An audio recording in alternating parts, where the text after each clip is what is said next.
Assalamualaikum warahmatullahi wabarakatuh. Eh, Bertemu lagi bersama kami di Kami Punya Channel. Pada kesempatan yang berbahagia ini, kita akan berbincang-bincang sejenak, berbincang-bincang santai dengan salah satu tokoh yang sangat-sangat dikagumi oleh mama dan sangat dicintai oleh anak-anak gadis dan sangat dibenci sama anak-anak muda. Kenapa? Karena omaknya, anaknya, anak gadisnya, sama bapaknya semua. Suka sama bapaknya semua. Dialah namanya Ustadz Bukhari Batubara Al-Hafiz SPDI. Beliau merupakan salah satu tokoh pergerakan umat di Sumatera Utara, dan juga beliau merupakan ketua dari Komdam, Komunitas Dai Melayu Sumatera Utara. Di samping saya sudah ada, inilah orangnya yang dicintai oma-oma, dicintai anak gadis, dibenci sama anak laki-laki, apalagi dibenci sama ayah. Inilah orangnya.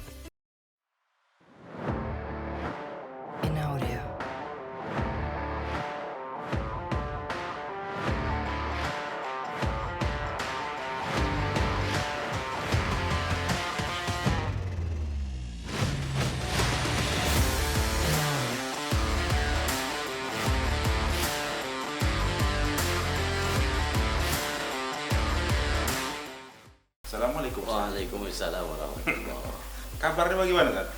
Alhamdulillah masih beriman. Masih beriman. Sedikit mungkin kawan-kawan mau tahu itu, San.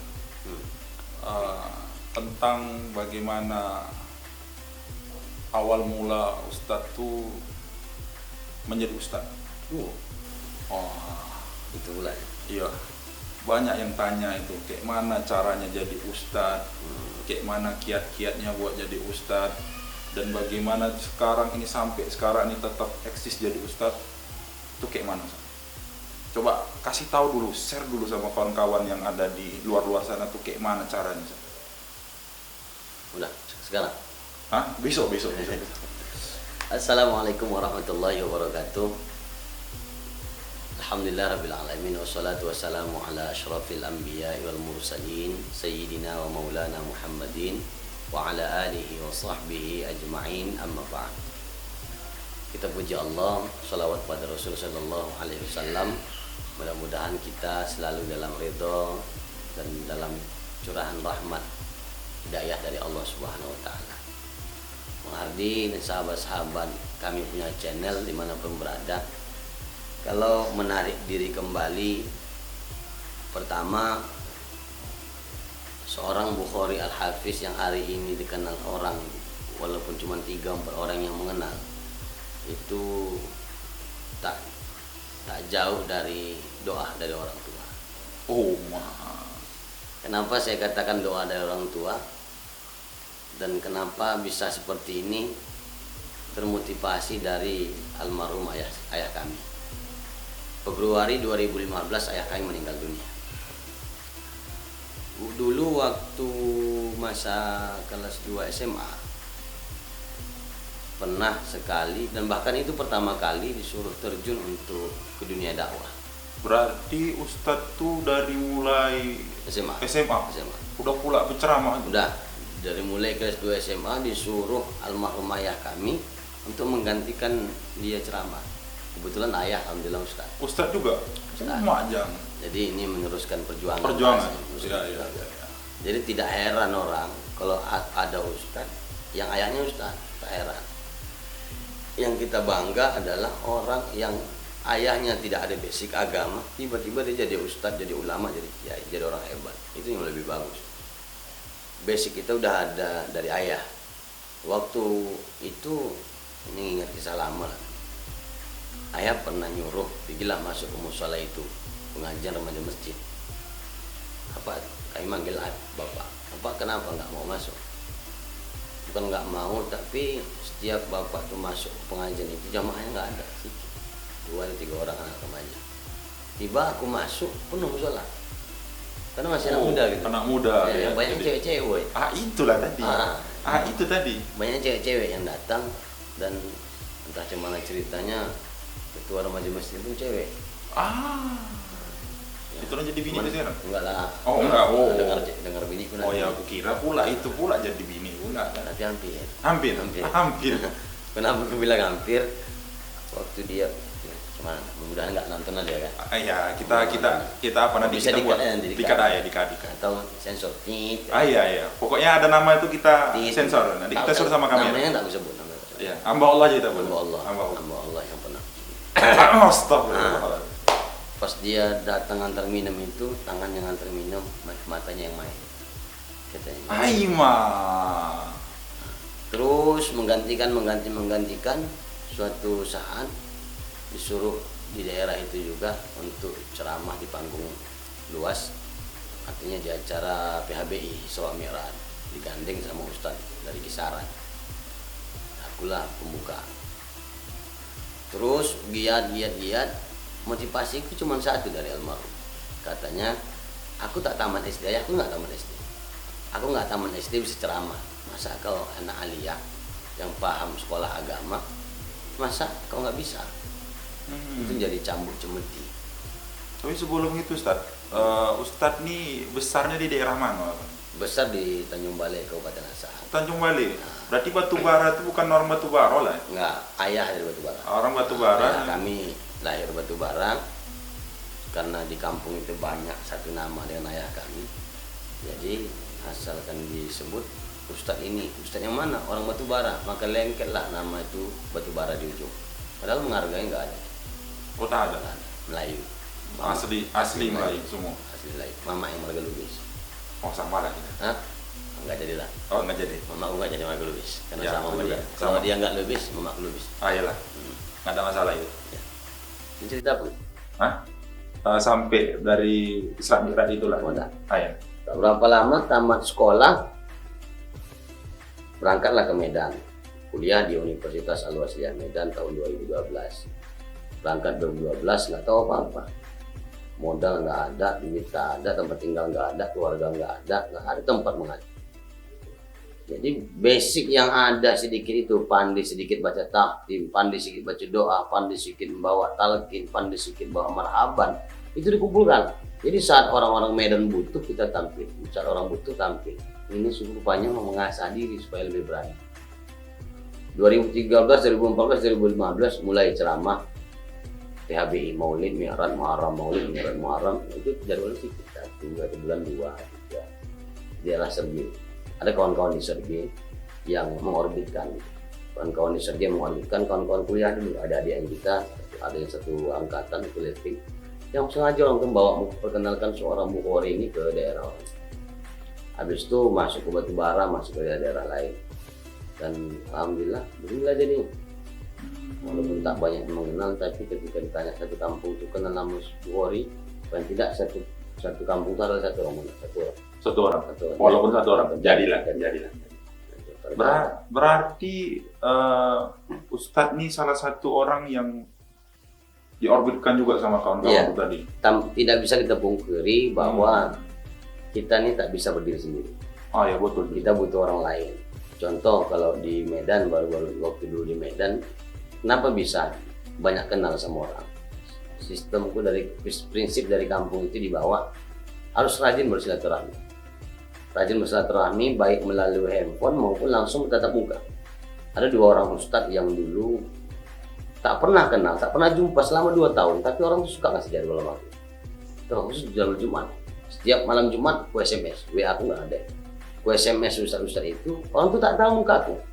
Aku kenal sama orang tuh karena aku menjaga masjid. Setiap orang tuh khutbah Jumat, aku minta nomornya, malam Jumat aku WA. Aku SMS, Ustadz, kalau ada jadwal Jumat besok, double kasih sama aku. Terus dikasih orang tuh. Padahal orang tuh nggak kenal sama aku, tapi orang tuh percaya sama aku. Ada 2 ustadz. Pertama Ustadz Ahmad Fuad Sinaga, sekarang di Johor. Yang kedua Ustadz Asmuni Lubis. Kenal. Kenalnya. Kenal. Kenalnya waktu tinggal sama kawan-kawan di Musola Masjid Waqat Tamso. Ustadz Asmuni Lubis rupanya ngajar ngaji situ. Dikenakan kawan tuh, Ustaz inilah si Bukhari itu.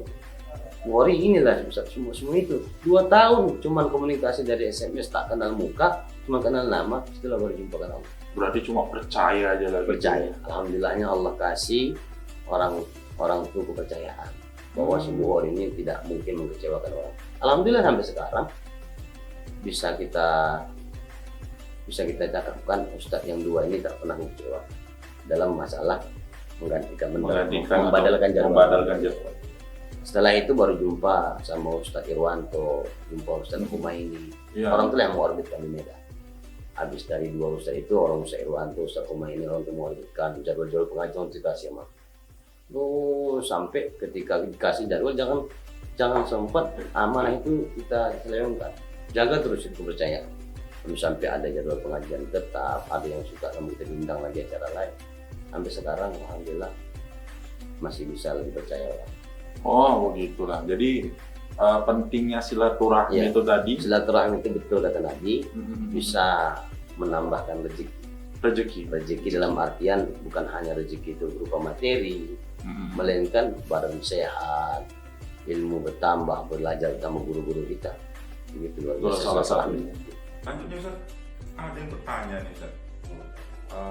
Bertanya tuh, apakah bagi orang yang pertama kali kan gitu kan dulu, dia dapat jadwal lah gitu kan, atau dia dikasih kesempatan untuk nampil gitu, itu kan rasa gugup, rasa segan dia untuk menghadap jamaah tuh, rasa malunya juga ada gitu kan.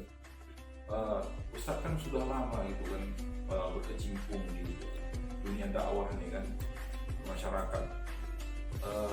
Itu bagaimana Ustadz cara menghilangkan yang namanya rasa-rasa itu? Yang namanya rasa gemuruh, gugup, canggung itu di panggung biasa. Jangankan pemain baru lagi bilang, jangankan yang baru-baru mulai di dunia dakwah, yang sudah biasa pun kadang mau canggung seperti ini. Ada kalanya kita bisa canggung, ada kalanya bisa konsentrasi. Jadi kalau bicara tentang rasa, ketika kita dakwah melalui hati, maka hati yang menerima.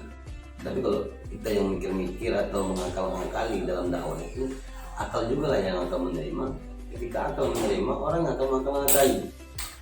Tak bisa dakwah itu dengan akal, tapi dengan hati. Tapi kalau menyampaikan dalil-dalil Al-Quran, menyampaikan dalil akal, itu boleh. Ketika bergerak dalam dunia dakwah, jangan coba-coba gunakan akal.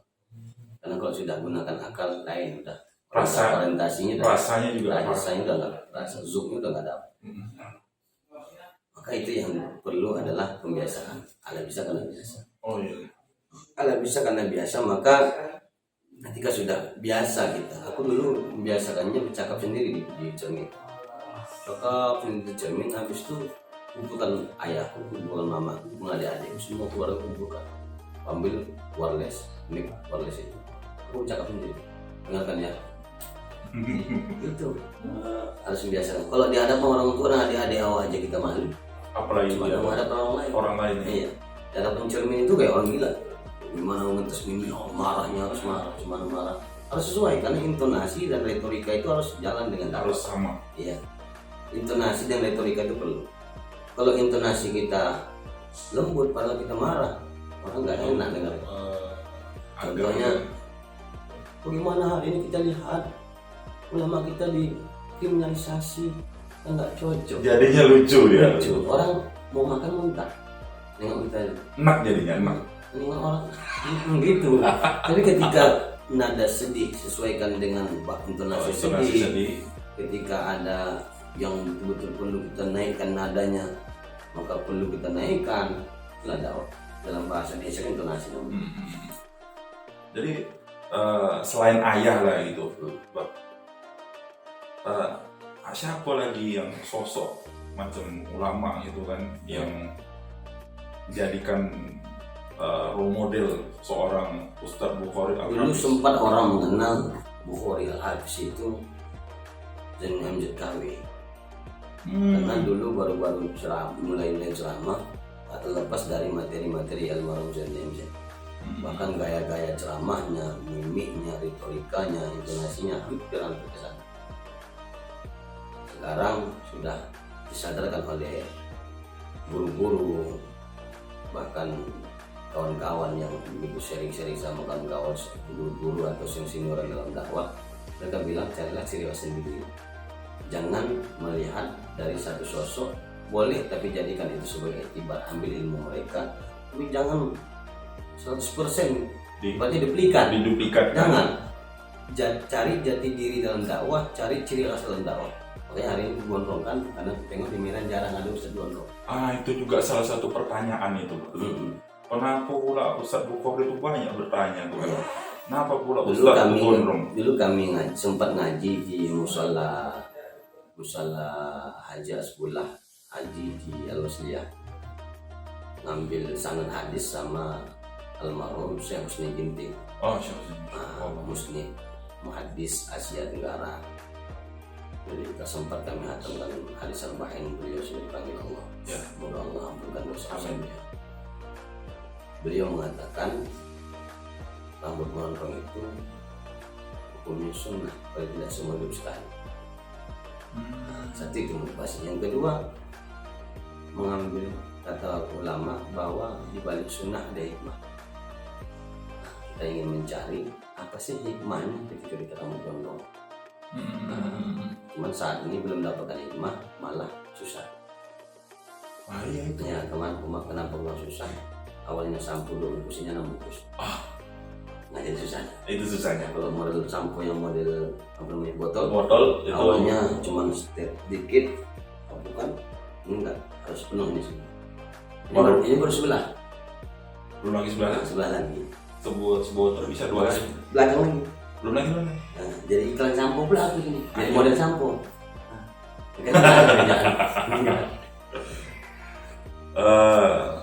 Terakhir ini Pak.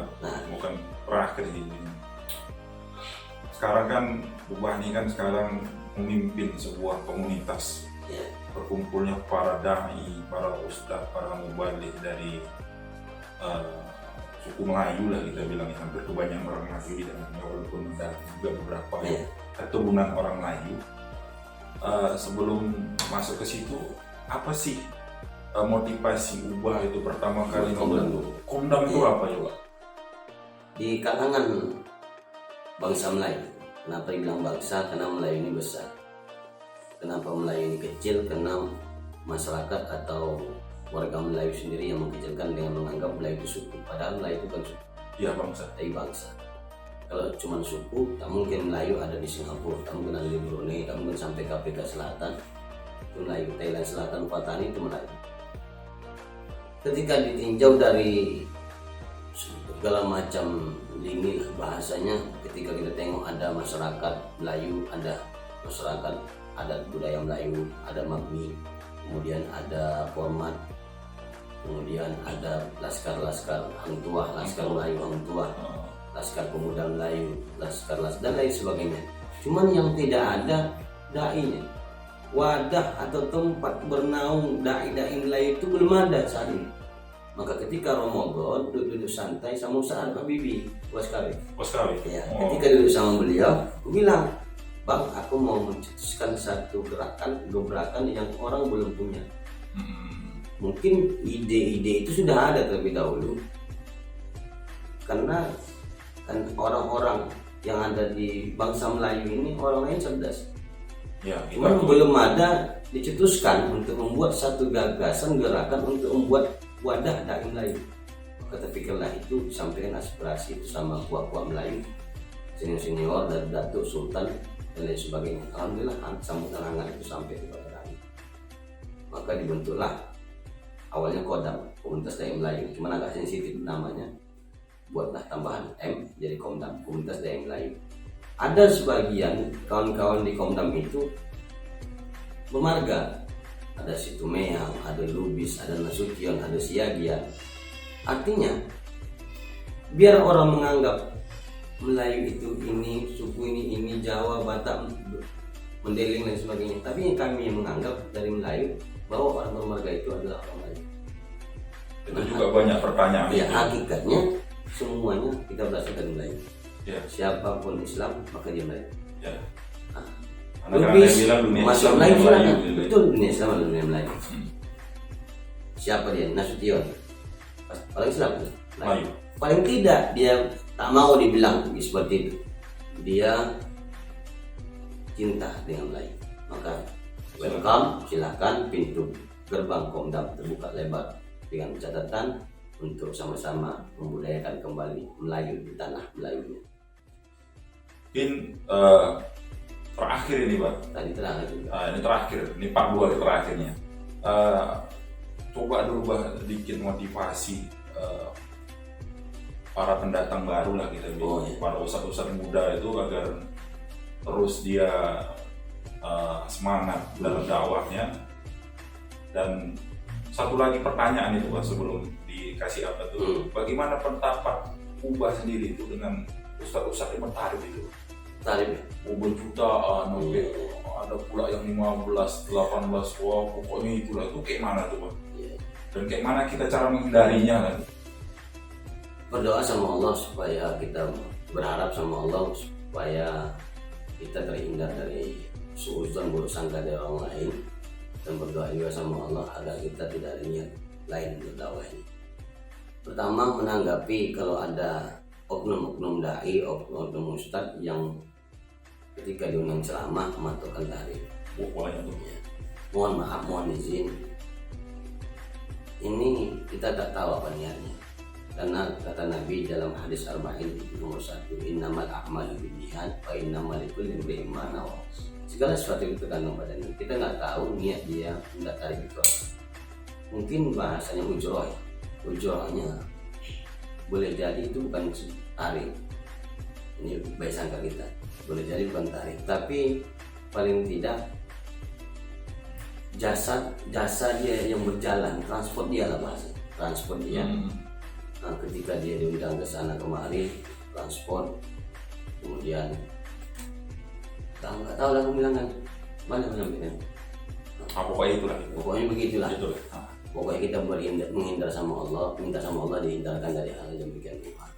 Kalaupun ada ustaz-ustaz kita yang kita dengar minta tarif dan menerapkan tarif sekian harus sekian, jangan dulu kita berburuk sangka, kita kasihan juga. Guru-guru kita itu mencari ilmu mahal, ilmunya mahal. Kita tak sanggup membayar ilmunya, paling tidak kita bayar jasa dia datang ke tempat itu. Kalau kita bayar ilmunya nggak sanggup bayar ilmu, apalagi guru-guru kita dari tamatan Timur Tengah, sarjana S1, S2, S3. Kalau kita bayar ilmunya nggak kita bayar kita, waktu mereka terbuang menatap laptop untuk menyelesaikan skripsinya ya kan? Skripsi, Masya Allah Pak. Untuk menyelesaikan disertasinya, semua diselesaikannya, waktunya habis, uangnya habis, tenaganya habis, bahkan ada yang sakit-sakitan hanya untuk mengerjakan itu. Kita tidak bisa membayar ilmu mereka, paling tidak kita bayar jasa mereka datang untuk menghargai ilmunya.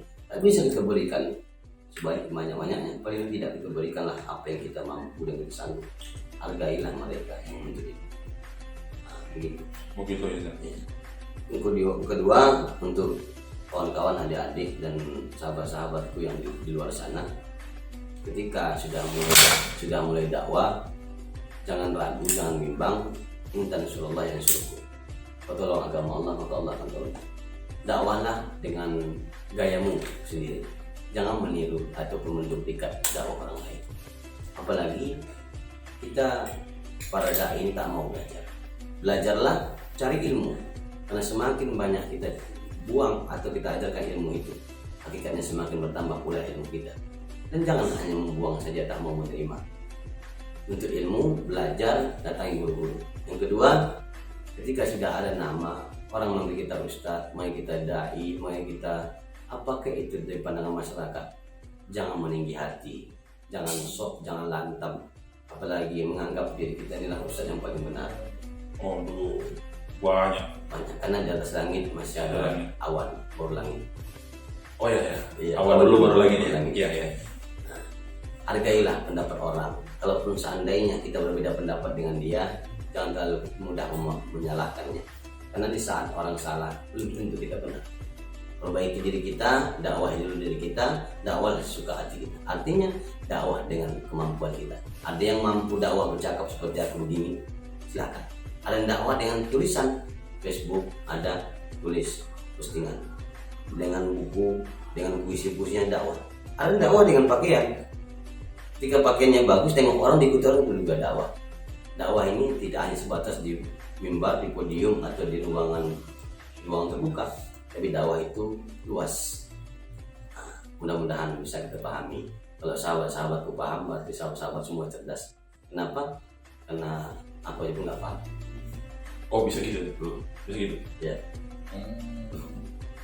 nggak boleh ketawa. Jadi podcast. Iya. Suka dikit aja.